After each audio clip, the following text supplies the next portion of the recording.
Am I the a-hole for accepting a property gift from my mom, even though she won't include my boyfriend? I've got a juicy one for you today, babe. It's not from Reddit, but it's from Threads. You know, I be loving me some Threads these days. We're going to get into it. Sugar Daddy Podcast, yo. Learn how to make them pockets grow. Financial freedom's where we go.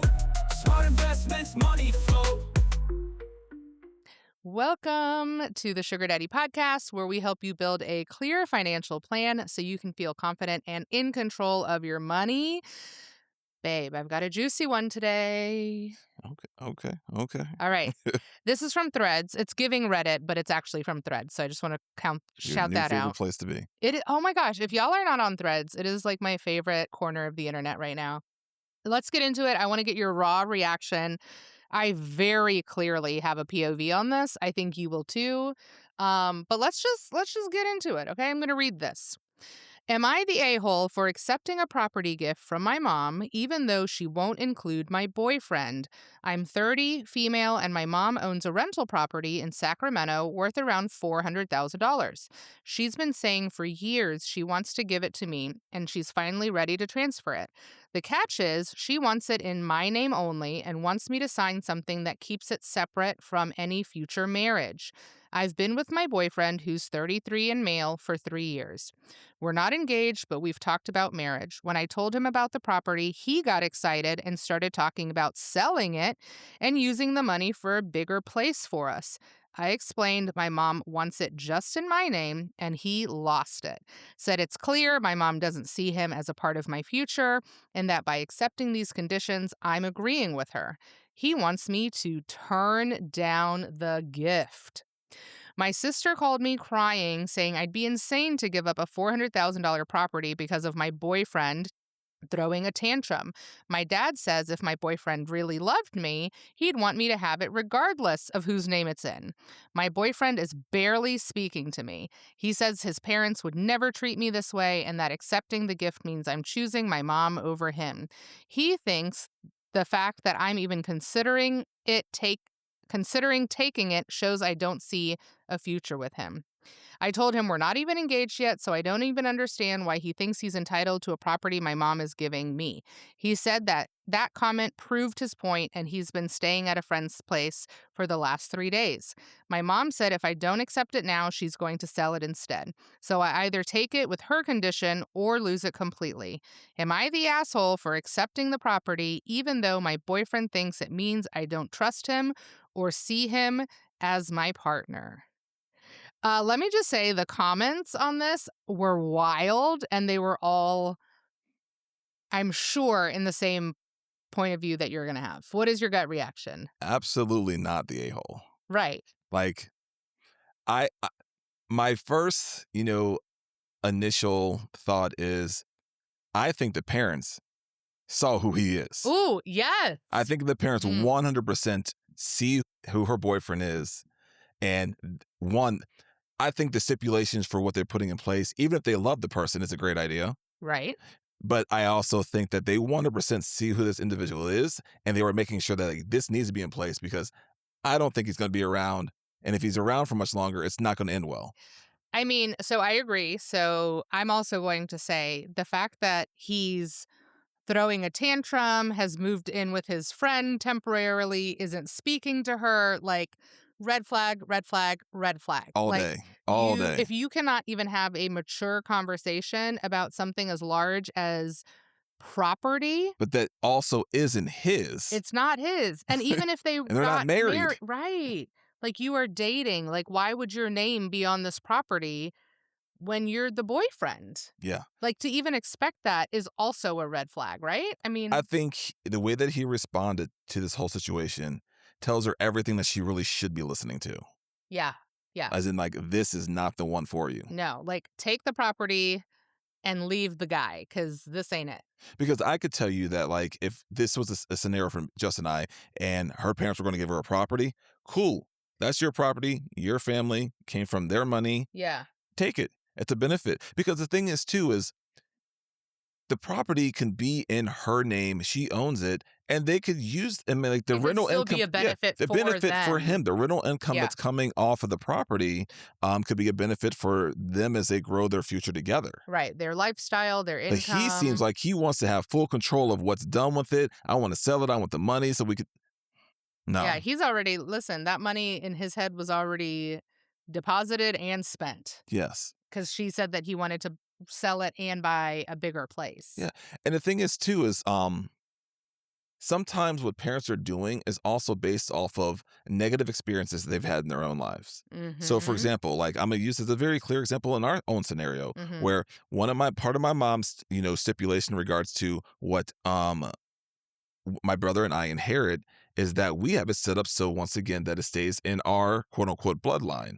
So, Mhm. for example, if I inherited money, whatever happened if Jess and I were to separate, that she doesn't get the inheritance. Your mom made that very clear to me one day when you were not around, and that was a super fun conversation. But the idea is that we have so But have I wasn't offended yes, because, like, I didn't marry you for money or your mom's money. So, yes. like, IDGAF, like, seriously. And so, like, even with, like, our post-nup, we have that whatever Jess inherits Yes. from her parents is hers to keep, and whatever I inherit from mine is mine, and it's separate. But, like, the fact that he is having such a childish Yeah, very reaction childish. to this situation, like, even like, the fact that she brought this to him and was saying, "This is what's going on," and just trying to talk through with him, he got upset for her even talking about it. Yeah, and then he shut down. I feel like there's so many red flags here. He can't have an adult conversation if it's not her agreeing with his point of view. Right, and that is not going to make for a strong No, future. because there's gonna be so many other things that come up, Yeah. and they're just not gonna be able to work through disagreements in a constructive manner.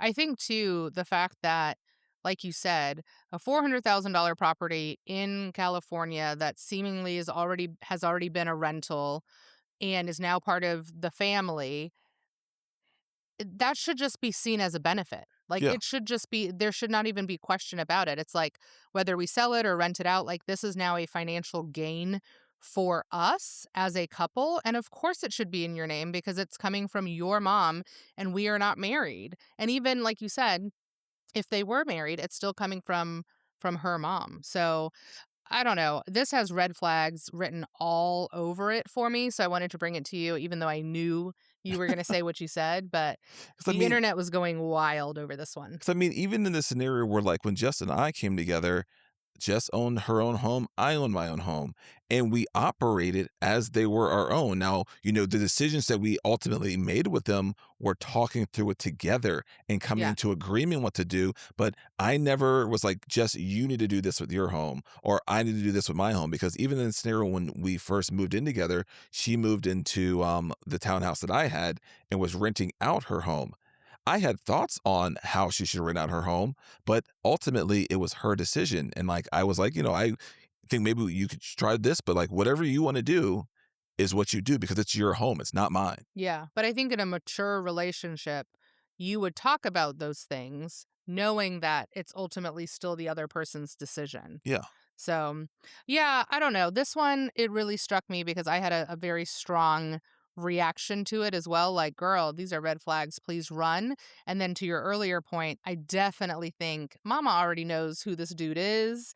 And she's like, not with my money, not with these benefits. Like, absolutely not. So, Yeah. yeah. Run, Can you remember run. any strong comments that stood out in your mind that you can remember? Oh, most of them were take the property and leave the asshole.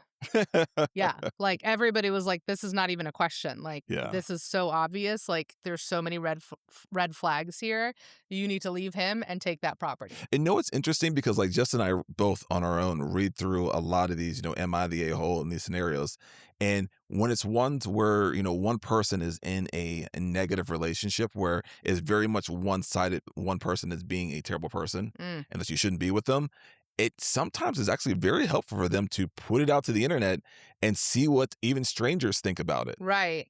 Because Yeah, some sometimes you've got the blinders on, or you're so in love, or you're like, this is my person. And it's like, or like the people who love you the most, for some reason, you just don't listen to their advice. right. Yeah, but the internet will tell you, and they will be brutally honest. And the comments were brutally honest that absolutely she should take the property, be thankful that her mom is setting her up for this, and absolutely leave him.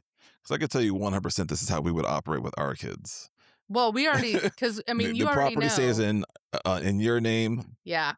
Yeah. That's where the line's drawn. Well, and, now that we are a team prenup for, all the reasons we've done our episodes for, listen, our kids are, I don't care if they get married at 24, which I will not be recommending, they will be getting a prenup.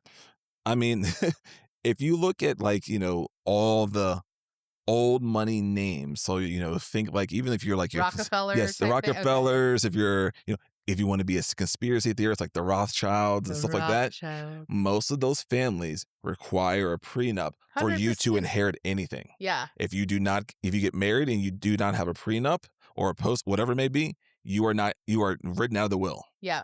Oh, I just finished. Shout out to season 2 of Running Point with Kate Hudson, that basketball show that I Yes, watched. I didn't watch it. But I love it. But she is the president of her family's business, which is they own a basketball franchise. Like they own a basketball team, the LA Waves. Anyways, that came up. She was getting ready to get married and they were going back and forth about this.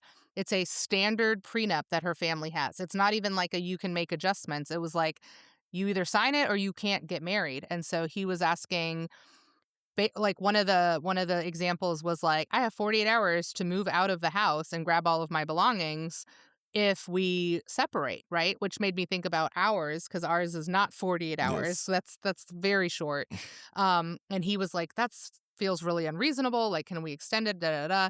And then the family attorney comes in and she's like, can't we just make a couple of adjustments? And then like her brothers are also part owners. The family lawyer who's been the family attorney came in and, they're giving all these examples of like, if we start making these tiny tweaks now, here's what that actually could snowball into. And here's why this was written this way. And it goes into like, it was so funny. It goes into like, what if he sits on the plane next to this person? They named a person, I think she's a model. They fall in love. He asks for a divorce, but then, if he has shares of the business and sells them to her and then and it was this like snowball effect. And then you wake up one morning and this model now owns the LA Waves, right? And it was like this extreme example, but they were basically saying like, we have this in place to protect the family. And this is a standard agreement. Like you cannot make changes. Yeah. Now, most of us are not in that position of like, my family owns a basketball team, right? So our prenup, you can go and listen to those episodes, like, or postnup, is very standard things that made sense for us in the rules that we wanted to write for ourselves, for our family, etc. But like these things are in place for a reason. Yeah. And I get it. Like your mom has worked extremely hard. She was a single mom. She's accumulated a certain amount of wealth. And also my mom has had multiple divorces. And your mom has been married 4 times. So like that's she a part gets of it. where that's a part of where her thought process comes from. Like, it can happen. It can so happen. Yeah. let's put it. I want But to plan in again, place. I wasn't offended. No. Like, do I think that your mom thinks I'm with you for money? No, because I've also now been the breadwinner in our relationship, building my own wealth for years. Like, so it's not actually an issue, but like if you're getting so sensitive about like somebody's mom giving them a property and you're not married and you're not putting their name on it, like, who are you? That's crazy. Yeah, that's like I said, once again, That's that's just crazy red sauce. flags all over the place. All over the place. So if you have a different opinion on this, please let us know, because I would love to hear your justification on like why you think this dude should be on this property. In all honesty, I'm gonna put this disclaimer out. Do not talk about religious stuff. Like, don't be like, because and the Bible says this, the Bible But says they're not even married. I know that's my point. Like, just in general, like I feel like that's the only I'm not gonna even say it's justified. Does I'm the saying, like, Bible talk about dating relationships? I feel like that somebody might come out of the woodworks with that's their reasoning why that the Bible says this and da da da da. Da. It's like the Bible also says like stuff about stoning your wives and stuff like that. So like, I mean, fair. Very valid. Okay. Well, if you have an opinion that is maybe non-religious, according to Brandon's new I mean, you stipulation, could put it out there, but don't get upset when people attack you for it. I'm just saying, slide in our DMs. I want to hear why you think that maybe he is entitled to being on this property and or what she should do. But I think our stance is very firmly she should take the property and leave the guy because there Yeah, are nothing but red flags on this. yeah. Yeah. So I'm loving these. Let us know if you have feedback. Do you like us doing like the kind of Reddit threads and these like scenarios? I think, the world is very heavy right now, and finance is heavy for a lot of us. And so I think these are a nice way to kind of cut through some of the heaviness while still talking about finances in a different way. So now that we've started doing them, we've had a couple of them. Give us your feedback. Do you like them? Should we keep them? Should we do more of them? What do you think? Slide in our DMs, send us an email, send us a note on Instagram. Let us know. We will talk to you next week. Thanks for being with us. Sugar Daddy Podcast, yo. Learn how to make them pockets grow. Financial